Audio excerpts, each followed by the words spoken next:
Why not? It's a simple enough explanation, and one that should resonate with any car lover who views the absurd and the gloriously pointless as fundamental principles of their passion. And putting a ridiculously powerful engine into a vehicle that would normally not have one is perhaps the pinnacle of that. It's the reason that so many of us view a Mercedes-AMG E63 wagon as far cooler than an SLS AMG with roughly the same engine. With that in mind, that we sat down with two of the men responsible for the 2018 Jeep Grand Cherokee Trackhawk, the latest entry into the absurd and gloriously pointless segment. We wanted to find out from Daryl Smith, Director for SRT Engineering, and Paul Makiewicz, Vehicle Development Manager, if there were actual market-based reasons for the Trackhawk's creation. Effectively, why they actually do it. Why not? Smith immediately offered during an interview at the New York Auto Show, clearly possessing a similar mindset. But really, what do we do for Jeep? We listen to our customers. That's our job. We give them what they want. So the reason why is, they ask. Lots of them asked. If lots of people are asking for a 707 horsepower, 645 pound-feet, off-road capable, luxury-lined, 5-person SUV, then perhaps we shouldn't be too worried about the demise of the human-driven automobile after all. There is a very defined customer base out there that want a sport SUV, Makiewicz said.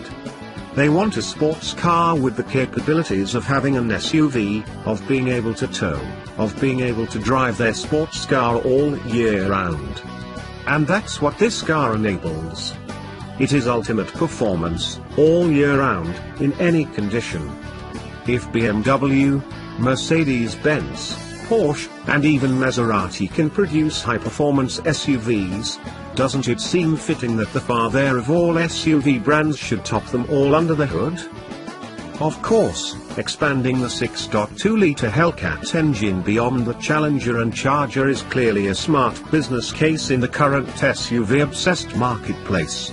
FCA had a lust-worthy engine, and it had a solid performance base in the existing Grand Cherokee SRT. So it can be argued that marrying the two made sense and that it could be done with minimal fuss, even if in practical terms, it's absurd.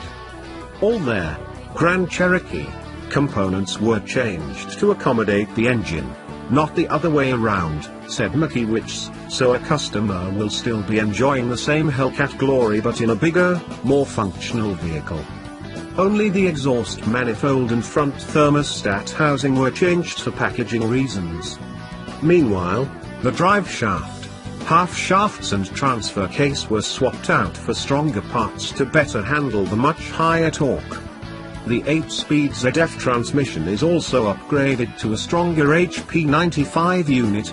The Hellcats have a HP 90 unit that doesn't have to work with a transfer case. Changes elsewhere are light, as much of the Trackhawk carries over from the Grand Cherokee SRT model that will continue to be produced. In fact, the Trackhawk's stickier tires will trickle down to the SRT to minimize complexity. Before we wrap up, Smith points out another area of the Trackhawk that could otherwise seem a bit silly: the multiple pages in the touchscreen dedicated to cataloging the Trackhawk's performance at any given moment, including an onboard dyno page, as well as your driving exploits. Are people actually using that? It's something our customers ask for over and over. You can save it and Snapchat it, so you know exactly what you were doing and can learn from it, Smith said. It can also be saved to a USB. Someone who's old enough and therefore wealthy enough to buy a Trackhawk using Snapchat in the first place honestly seems a little far-fetched, but then again, why not?